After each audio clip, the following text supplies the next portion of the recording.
Yay. Let's go. Brave and big. Okay, here's the question for the day as we kick off this episode, which is going to be great. You are getting in a street fight, and you get to pick 3 friends. Oh. Who you taking? Heart attack. Three. I got 3 heart attacks. I just grabbed 3. And you know what? If I can't get both of you, I probably then snag Molly and then maybe Cooper. Quit. You're just grabbing hearts. I'm just grabbing hearts. If I can grab hearts, I'm going to grab. No, I really like this question though. I am grabbing you. There's no question about that I am grabbing you. I'm probably grabbing Luke Collins too. Luke, high school wrestler. Yes. College soccer player. Yes. Like a pit bull. Yeah. Yeah, absolutely.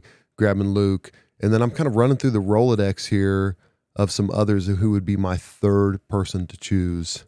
You got like a real big guy. That's always handy just to occupy. Yeah, just a roll big through the first dude. 3 or something. You know, absolutely. Kinda, yeah, maybe big guy to be named later.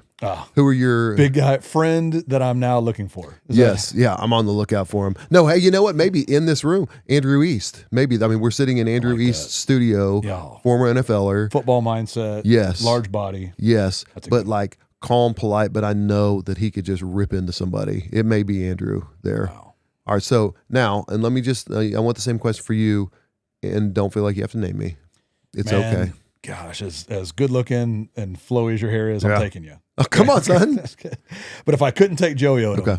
I do have a big guy, Big O, at our church, actually our worship leader, but also 380 of Samoa. Wow, yeah. That looks like real life Maui, just run right through. Yeah, if you know a Samoan, that would be that'd be go to first. So one. let me say Big O, because he's got family everywhere. So we're set. I would if I could only take one of him, it'd be him. My friend Tom George was a Master Chief for Delta Force. Okay, useful. He'll handle himself well. Yeah. And then I'd love just a good wild card. Yes. You know? My buddy Turpin, also an Army guy, but like also just a friend that would never quit. Yeah, that's what you want. I think I'd probably just go there. Do you remember we were in your friend BJ? We were talking with his dad. He used to be a pit fighter. For the mob. And do you remember what I asked him? Do you remember this conversation? This is the first time I met him. And I said, okay, so let me tell you, like, if you got in a fight right now, what would you do? Do you remember his answer? He goes, you know what I'd do? He goes, I'd eat their throat. That's what I thought he said. I mean, you talk about a crazy dude. I'm getting BJ's dad because I don't care how old he is now. He was so crazy. He goes, because they just see that you're crazy, that you are willing to go eat somebody's throat. 8 guys just run away. Yeah. That's a throat eater. Absolutely. I'm not fighting a throat eater. Are you kidding me? So great. He traded an emerald one time for a timber wolf. I don't even know what that means. He was a jeweler and traded a guy a beautiful emerald for a timber wolf that was in his backyard that we were not allowed to go play with because like it will eat you because that's how he was. I hope that can somehow become a meme. Just your face saying he traded an emerald for a timber wolf. Trade like for? no one had any idea what you're talking about. Is this like the Legend of Zelda? Is that you trading an emerald for a you timber had some wolf? emeralds on hand? That makes sense. In your pouch, like your leather pouch that you carry stones How much in? wampum is an emerald? Who had a timber wolf? There's so many great. The dealer. It leads to where we go today. Kind of leads to. You'll Maybe, get it. Loosely. We're living these brave, big lives. And I think to do that, we have to be people of grit. Grit. Golly, it's going to be great. So I guess the problem today to unpack is one, why do some people not have grit? So then I would say, though, like what's it require to stimulate or create grit? Is it just like some people are just tough?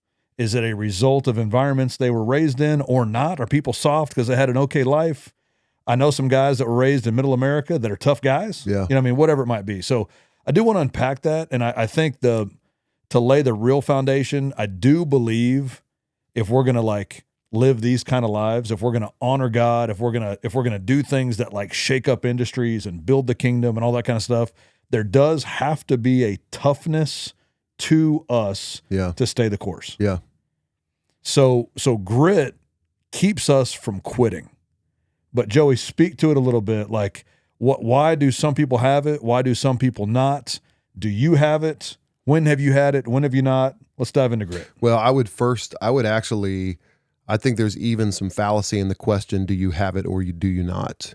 I think do you exercise it or not? Do you operate it? And it's not a have or not have. So this is Does everybody have grit? Is that what you're saying? I believe everybody has the potential for grit. Okay. I think that grit is as grit does. You know what I mean? Yeah. So I don't believe that this is this whole idea of a fixed versus whatever open mindset or whatever that Carol Dweck book is. Like if you have a fixed mindset that says, I just don't have grit, then you'll never have grit. Yeah. And so I believe that this is a skill you can develop.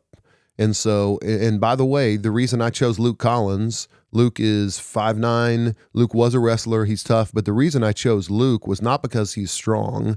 The reason I chose Luke is not because he was a wrestler. The reason I chose Luke is I know he would never, ever, ever quit until everybody's dead.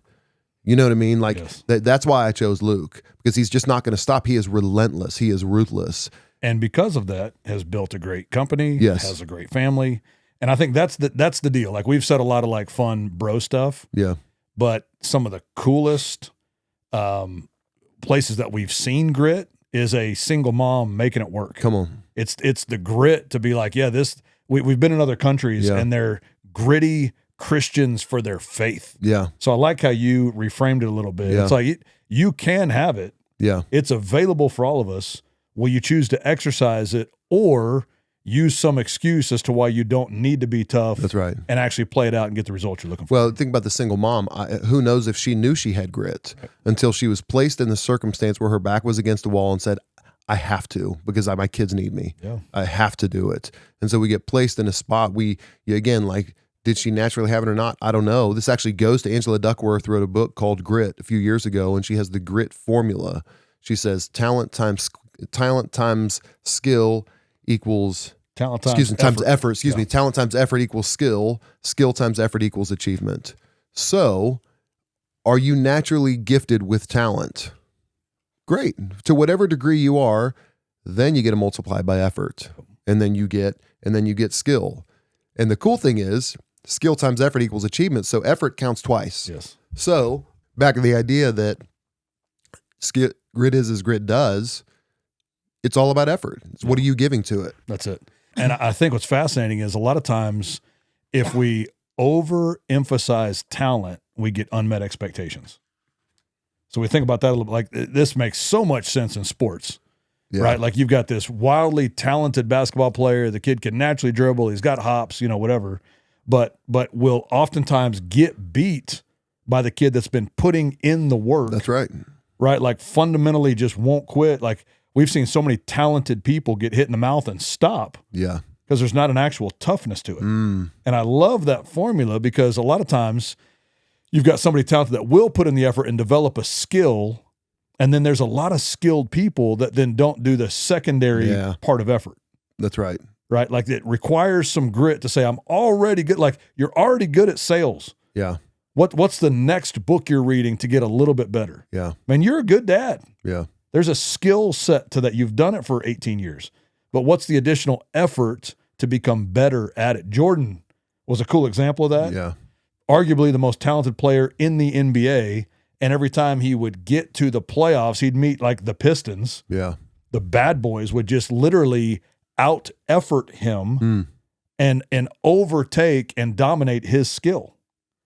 So Jordan, as great as he was, as prolific a scorer and athlete as he was, had to go into the offseason and put on 20 pounds of muscle, which was his skill plus effort to get to achievement. Yeah, that's right. Well, 6 championships followed that added effort to the skill that was already there. Yeah.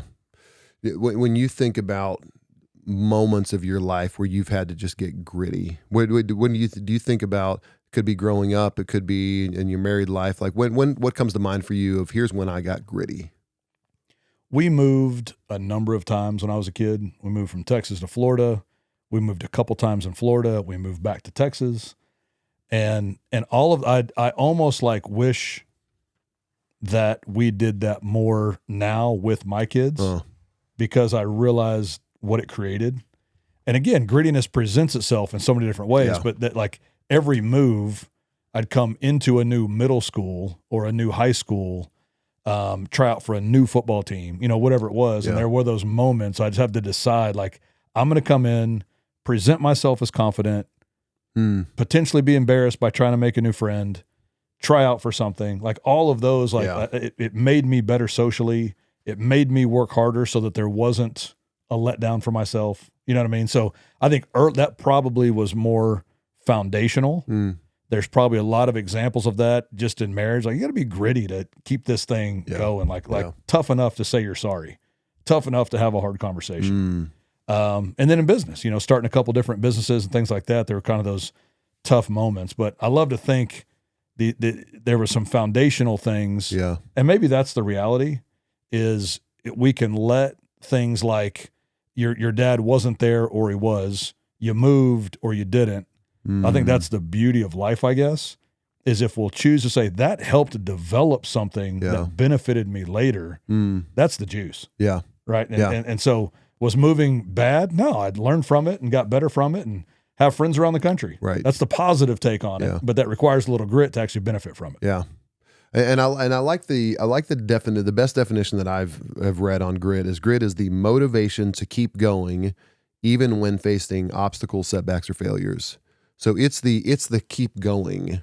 You know what I mean? It's not like the one burst of strength you get. No, it's the sustained motivation to keep going. Yeah, grit enables the long game. Yeah. And, guys that are just wildly successful in building something, it's because they did it for a long time. Yeah, that's right. Grit keeps you from quitting. Yes. Let's talk about quitting a little bit, right? And I'm going to think about this for you, but like, when are the moments that you did quit? When are the moments that you could have and didn't? Because I do believe a lot of times we can look at life and say, okay, when I did quit, this is what it cost me. When I didn't quit, this is what I gained from it. But I believe if like we'll lean into this idea of being a gritty person, it will be the preventative measure to quitting. I read, stay with me here. A few years ago, our family got swept up in the Hamilton craze. We listened to the Hamilton soundtrack like 1,000 times. We saw it on gritty. Saw it on Broadway. Saw it on in Atlanta. Like we loved. Went to visit Monticello. We visited the Weehawken dueling grounds where they did it in New Jersey, where it happened. Oh yeah. So we did, and so at the time I was like, so Lin-Manuel Miranda.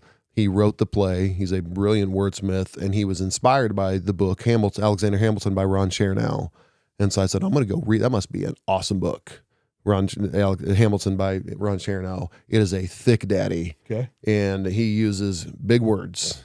And so I found myself reading that book, and I thought, 80 pages in, this book sucks.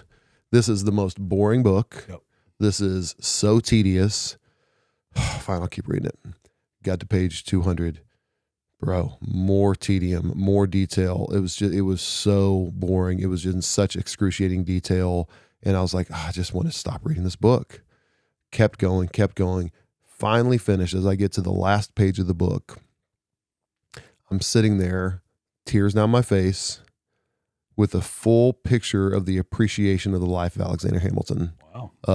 I see how all that boredom and tedium, I see how that worked out. It was in that time, it was a really difficult time of Kristen and my marriage. And I thought about how tedious my marriage was. And I thought how routine and how boring my marriage was and how I didn't see the point to this marriage. And when I finished that book, I realized I don't have the full picture of this story yet. Wow. And maybe, just maybe, when I'm 80 years old and I got grandkids on my lap, or I got great grandkids on my lap, maybe I'll understand it then, that I didn't have the full picture. Scott Hamilton is an Olympic figure skater, and he had a brain tumor, and he had this great line. I interviewed him on the RO podcast, and he says, "We walk through life making conclusions without all the information." And so here's when that grit is applied to my marriage. I think we very often romanticize grit, that we use grit in the context of a fight. But what about, and you said it earlier, what about the moments when I need to go apologize to Kristen? That's grit. What about those moments where I mess up with my kids and I have to sit Harrison down and say, hey, buddy, I really missed it? What about those times when I need to set myself aside and mow the lawn when I want to watch the Braves game? All those things. To me, that's when grit shows up, is in the unsexy, non-romanticized moments where you say, no, I'm in this for the long haul, no matter how tedious, no matter how boring. That to me is when grit shows up. Well, and what I hear you saying is we have to keep our why in proximity. Yeah. And because like the motivational meme is going to fade. Yeah, that's You know right. what I mean? Yeah, like you and I are good. talking right now. I'm like, oh, I'm not quitting anything. The right? motivational meme is going to fade. That's But good. tomorrow, Yeah. we're not having this conversation, and I need to go do what I'm responsible to do. And there's I need to wake up when I said I was going to wake up. Yeah. I need to have the hard conversation with somebody that works for me to tell them I was wrong. I mean, you know, all those things that require it. I will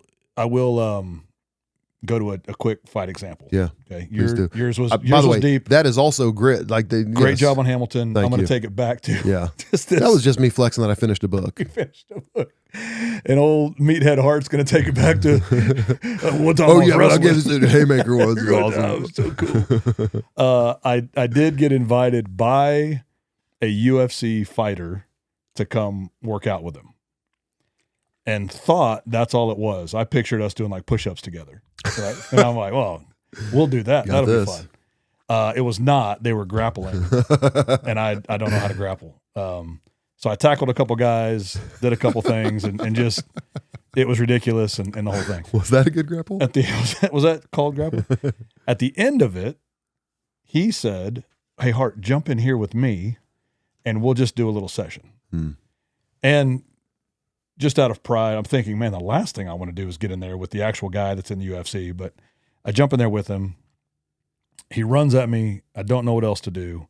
So I just slid my arm kind of under his deal, and I just squeezed as hard as I could. And I thought, man, someday on a podcast, I'll be able to tell people I choked out a UFC guy. Yes.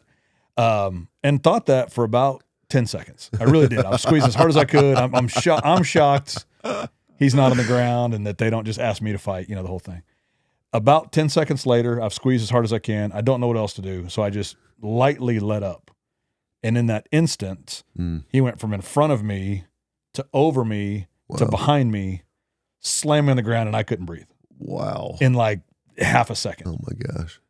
And I kind of like come to, and everybody's laughing, and I'm like, hey, what happened? You know what I mean? Yeah. And he goes, Hart, not a bad idea. You had me in a decent hold. Yep. You're strong enough. And he said this. He said, it was uncomfortable, which is interesting. He said, but I was able to slip my chin down a little bit, and I had enough air where I could have stayed there as long as I needed to. Wow. And he goes, and then as soon as you let up, I could capitalize, and it's easy from there. And so I say that because his grit, like I'm not great at it, obviously, but he had already decided that he was okay being uncomfortable as long as was needed. Wow. Because he knew what to do as soon as he had an opportunity. And I think that's the grit. That's what I have to have in my marriage. Yeah. Right. Man, it's a little uncomfortable, and that's what we have to have in business, man. I'm not exactly sure what the economy's about to do. But I will stay the course, and I can get comfortable in discomfort, and I won't quit prematurely, because there will be a moment to make the most of and find that opportunity. Man. What do you think? It makes me think about, I love the line that really jumps out there is I had just enough oxygen. I had enough oxygen. Yep. There's a documentary, I think it's called 12 Peaks or 7 Peaks or something like that. It's about this guy who climbed the highest peaks in the world within like a month or something. It was crazy. And this dude is such a tough guy. And he had, in a good way, not like a macho way, like this guy's he's just tough. And he has this great line in there, and he uses profanity that I'll edit here, but he goes, many times we think we are 100% effed when we're about 60% effed.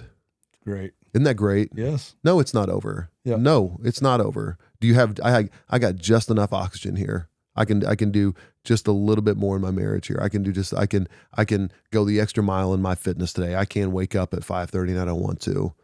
So I love that. Do you have just enough oxygen? The math lines up with what the Navy SEALs will say. which is at 60% capacity, our body tries to force us to pull back out of protection. Wow. And the reality, so most of us will never experience 100% capacity or 100% output because our body's already in protection mode. Man, you've been running for 3 minutes. We need to start pulling back a little bit. You're going to die. Yeah. You've been training, you've been running, you've run 4 miles now. You need to start pulling back a little bit, right? You're in the middle of your CrossFit workout and you've done 100 squats and let's start. So we have to like train ourselves to fight that and say, I'm okay to go to 80%. Let's play with 90%. You know what I'm saying? Because that's actually the only way to increase capacity is to be gritty enough when naturally, or even other people, we start, well, that guy's tired. Maybe I should be. Right. So we start pulling back prematurely and never actually fully experience what we're capable of. Yes.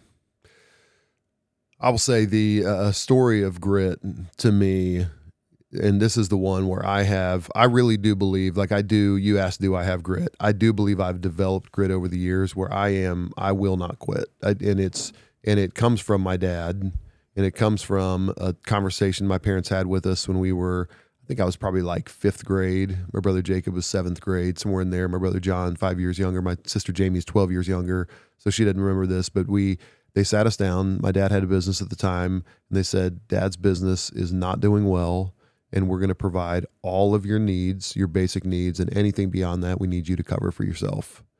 And so, from there, I've had every job in the world. So it was lawn mowing and Little League umpiring. When I saw my friends playing Little League, I was umpiring Little League to make money. Valet parker, pizza delivery boy, all that kind of stuff. You and I valet parked one time together. Crushed it.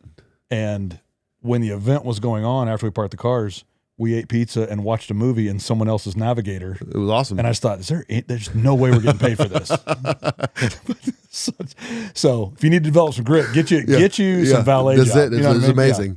Yeah. So I do, and I remember my dad. My dad was a deacon at the church. He was on the board. Like, he was highly respected in our church. And he made a decision in the midst of his business going down where most people would legitimately have filed bankruptcy. They would have said, I can't pay my debts. I can't. My dad said, this is for him. He said, I pay my debts. I take care of my family. So in the midst of that, he became a janitor for a time at the church, at the massive church in Tulsa where he was a deacon and on the board. And he got some grief for it internally. No, that's not becoming of a deacon. I'm going to take care of my family.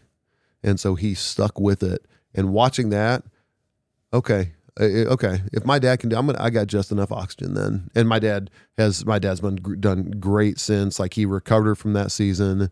He's been an amazing provider for my family, for my mom, my siblings. But in that moment, I saw, like, okay, that's what grit looks like. No, I'm not going to die. I'm going to pay my debts. Well, and two, there's what a story of like humility, like the grit to be humble. Right? That's grit good. There's something there. To put pride aside. And I think what it boils down to is like the grit to do whatever it takes. This is actually what's required in this season. And maybe that's the problem. Maybe that's why that's why sometimes we don't expose grit or really walk in it, because we're not sure how long it's going to have to last. Yeah. And that's daunting. And I think, if we're going to go biblical with it, Jesus said, man, for the joy set before him, that's it. He endured the cross. Yeah. He was gritty with the cross because he did know what's on the other side. Yeah. And maybe that's our unfair advantage as Christians. There's greatness on the other side of this current trial and requirement for grit. And if we'll live like that, then it's like, man, there is a joy out in front of. There's something beyond this season of grit. Your dad's not still a janitor. Yeah. He's not still, right? Like that was a necessary moment where that was required, and he was humble enough and powerful enough to do that. And then your family is still together and things are good. And so it's interesting to think about like seasons of grit. And I think we have to have it in all these little things during the day. And there's sometimes like, man, it just feels like everything I'm doing is requiring it. And I almost want to like encourage everybody. It's like, man, that's okay. But I think that's where, and maybe we transition here, Joey, there's something to like being the toughest version we can possibly be, and then we apply God's grace to that. Yeah. And it's just so simply this idea of grit and grace. Yes. And I'll say this and then speak to it, but it feels like a lot of times people are on one side or the other, or at least are heavier on one side or the other and not really finding the rhythm with it. So it's like, no, I just got to be the toughest guy in the world. And I love that, but then it's all about like self and my capability. Yeah. That's one extreme. Then the other extreme is, well, God's in control. Whatever's going to happen is going to happen. I'm not involved in that. Yeah. And I hope a check shows up in the mail to take care of my family. That would be the extreme of like just hoping for God's intervention. But I really believe, like, for everybody listening, if we can walk in this rhythm of grit, your best effort. Yeah. What are you capable? What can you control? What's your best for God? And God, I completely trust you. I am submitted to you. I want to walk in your kind of authority. I need your grace on this. I need your supernatural ability. Man, when those two things really start to flow together, I think that's where we see miracles. I think that's where we see breakthrough. And I think that's where we see lives changed. It goes to something you said a few minutes ago I don't want to scan over, which is this is a major epiphany for me. You said the humility of grit. That's incredible, bro. Like that's a different level of grit that I had never, ever in my life considered. The humility of grit. That is casting yourself aside for the sake of something larger. It's something that you have committed yourself to. This goes back to no excuses also. Now you committed to it, so there's a humility in it that you're going to stick to it. So I love that, which goes with that. Well, so many people, all of us, we don't want to be seen starting at the bottom. Yeah. But that's also the only way to start something. Yeah, that's right. It's like, I want to be an entrepreneur. Good. Be great at telling your friends that you're starting at zero and you're about to build something great. That's the humility of grit. Which is so funny too, because this is back to how we romanticize things. No one wants to be seen as starting at the bottom, but everybody wants their success story to start with them at the bottom. So, you know what I mean? Like you want it's cool to be a starter, but it's not cool to not have stuff. Yeah, exactly. Right. Yeah. So, but to your point, and this is a line that you said, and this is probably 15 plus years ago. And you just said, hey, just give it hell today because you got a fresh batch of grace in the morning. Bro, his mercies are new every morning. You're going to get it. You're going to get it new. Man, you are tired and you're exhausted. Great news, buddy. You got manna waiting for you on the ground tomorrow morning. You got a fresh batch of grace every single morning. I think that's one of the big keys of rest is the way God has designed us. I was thinking a few months ago, I had so much to do and I was like, why do I have to rest? I wish this sleep is so dumb. Like I don't want to sleep. The one superpower. Yeah. Well, if you could have any superpower, never sleep. Yeah. Right. If we could operate at 100%, 24 hours a day. Yeah. But the way that God designed it is rest. And then he provides our ability to go at 100 the next day. Yes. And there's these real cool calculated increments of that you're speaking to. Just a reminder, nope, you can't do it. Yep. Nope, you're going to shut down. I'm going to force you into rest. And when you wake up, I got a big present for you and it's a fresh batch of grace. It's great. So that's what we wake up to every day. Every day. Yes. Every day. So I do love that of you're gonna grit your teeth and you're gonna do everything you can and you're gonna do the unsexy, unromantic things. And you're going to activate it with God's grace. And you're just going to leave those results. It's like we talked about with no excuses. Again, we said we were going to apply no excuses to activities and let the outcomes be an overflow. We can't control those outcomes. No. We can't apply no excuses necessarily to outcomes, but we can to activities. Let me read you 2 Corinthians the whole 12:9. Oh, okay. No, I'm going to do it from memory. Okay. Should be good. Man, shout out Joe White. He used to do that. He would get up to speak at camp and he would literally just say, I'm going to speak to you from Ephesians. And then he would just quote it. Wow. And it was like listening to Paul say it. Unbelievable. And I'm like, okay, Joe. I'm going to do that. I still got to memorize Ephesians, but so cool. This is in the Passion Translation. So it's kind of cheating, but it makes it sound so good. He answered me, my grace is always more than enough for you. My power finds its full expression through your weakness. So I will celebrate my weaknesses, for when I'm weak, I sense more deeply the mighty power of Christ living in me. Man. I'm not defeated by my weakness, but delighted. When I feel my weakness and endure mistreatment, when I'm surrounded with troubles on every side and I face persecution because of my love for Christ, I am made yet stronger. For my weakness becomes a portal to God's power. Mm. And that's the deal right there. My weakness becomes a portal. For someone like you who is physically strong, mentally strong, emotionally strong, who exhibits strength, what does that mean to you? That's a great question. I don't, to your point, like I need to dial this in more. I want to be strong constantly. Yeah. I'm like proud of it, maybe Yes. too much. But I have become more aware, I guess, as I've just matured with God, of some of my limitations. Mm. And that's really where I see this. Like I'll see myself get frustrated with one of my kids or something. That's not strong. Yeah. There's nothing, I hate it. I Yeah. want to be great for them all the time, but I'm learning to, it's like, okay, man, let's admit that God, I was not great. I was impatient with my daughter today. Mm. So God, let me communicate clearly that is a weakness. And what I really need is this portal of your power so that I can be patient. Mm. I can communicate with wisdom and actually give my kid what they need. Yeah. So I'm trying to, and then once I've gone there, Joey, it's like, oh gosh, here's 30 other examples. You know what I mean? Yeah. Like, man, could have been better with the staff guy today. Man, so a lot of times it's interactions with people. Then there are times just like in the disciplines I want to have in my life. It's like, man, that for whatever reason, God, I'm having a hard time not eating the stuff that I know I shouldn't be eating right now. Man, let me just admit that to you. I like to admit it to a couple buddies, but now all of a sudden God's light can shine on it. Because what the devil loves to do is attack us in the dark. Yeah. Man, if we can keep something hidden, and that's what's so funny, God knows already. Let's just tell him. Yeah. You know what I'm saying? Yeah. So that's kind of it for me. But it's almost like once we start down that road and almost open the door to being honest and vulnerable about it, it's almost like saying, I don't make excuses. And then this guy's making 30 excuses. Yeah. I don't want to be weak, but golly, I am in all these places. Yeah. And so I've really just tried to like be upfront. And honestly, my time in the morning with God is such a great time to kind of reflect on that. Here's what was great yesterday. Here's where I wasn't my best. God, let me present that to you. And let's just see if we can't get the portal of your power on it. Because I do want to be better at it, but I'm admitting I'm not my best there. Yeah. How about you? I mean, I hear that and I'm so relieved by it. I'm like, oh God, isn't that great? Right.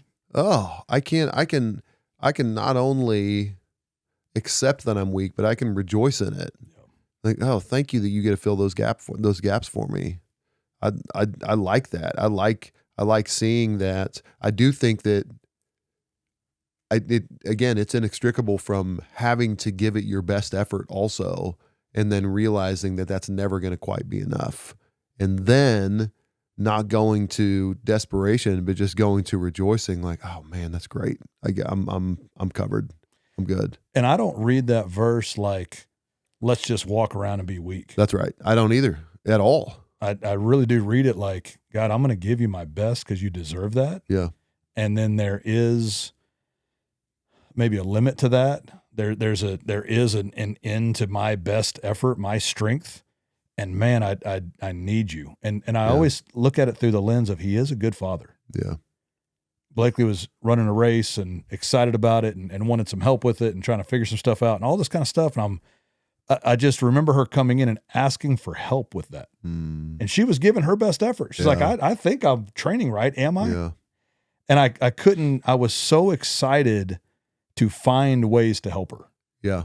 You know what I'm saying? And I just think about God in that lens. He's looking for us. He's like, Joey, I'm proud of you for your best effort, man. Yeah. And I'm also very aware I created you. I know where some of the weaknesses are. Yeah. You know what I'm saying? Yeah. But as a good father, he's excited to see your effort, get involved, and then elevate the whole thing. Yeah. I totally agree. I think we land it. Come on. So to live this big and brave life, Joey, what's a finale? What's a practical small step to being gritty right now? It's interesting because this one is such a big topic. It's almost like what's that small step towards grit? It's a really, really good question.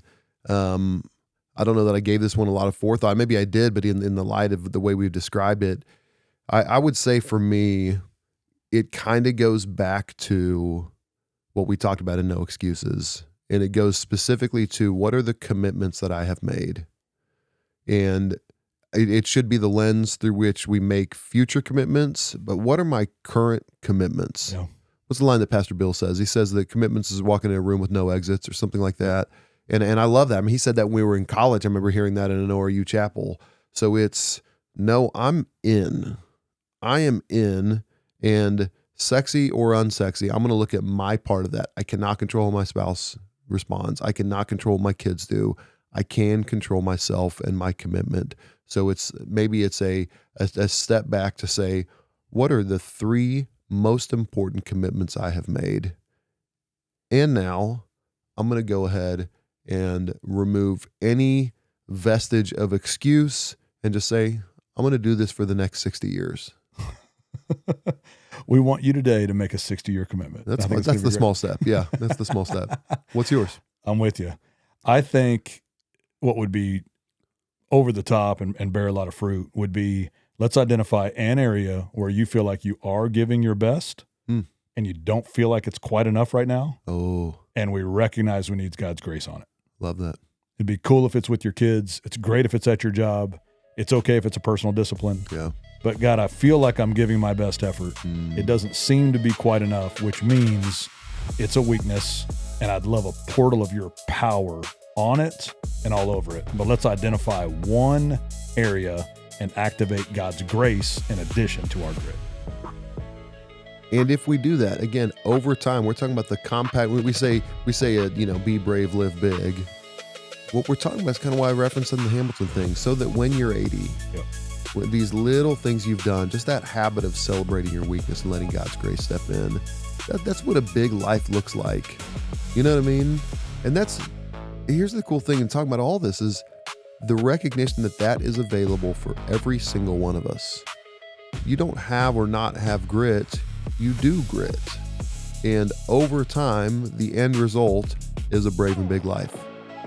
Okay, real quick, triple S for us. Subscribe, share, star, give us 5 stars wherever you listen to podcasts. Thank you so much for joining us this week on Brave and Big. Brave and Big is produced by Sonus Podcast and the brilliant Miles Albritton. We will see you next week.